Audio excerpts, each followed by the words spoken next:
Lasciate che ho preso nel fuoristrada perché le strade sono completamente disastrate, dissestate. Chiaramente siamo in aperta campagna e anzi, considerando la località, sono sin troppo ben tenute.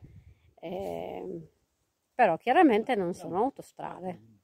Questo è un ulacu, così viene detto ad Orgosolo, è una sorta di lago naturale, laghetto, vedete, tutto attorno è come se fosse una piscina, la pietra è cava, o meglio c'è uno spazio tra le rocce, tecnicamente non ve lo so definire perché non sono una geologa, comunque queste rocce formano una sorta di piscina dove le mucche vengono ad abbeverarsi, ma con la siccità paurosa di questi giorni non c'è neanche una goccia di acqua, non ce n'è proprio traccia, completamente asciutto.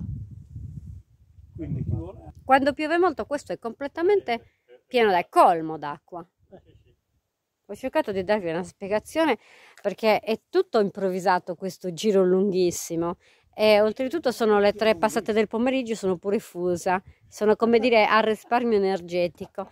Per non parlare prospettiva, ma mi trovo sempre nello stesso luogo, guardate, qui c'è una persona e notate quanto è profonda questa sorta di piscina e non sono solo le mucche che vengono ad abbeverarsi qui, ma chiaramente tutti gli animali, anche quelli selvatici come cinghiali,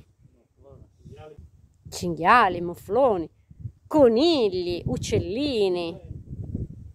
È una riserva naturale molto comoda che però adesso è appunto asciutta. Ora si torna sul fuoristrada e proseguiamo il nostro cammino. Cercherò di montare il video nella maniera migliore, ma non sarà semplice perché non ho un filo conduttore chiaro, perché non conosco questo territorio. Questo è tutto il sopramonte di Orgosolo.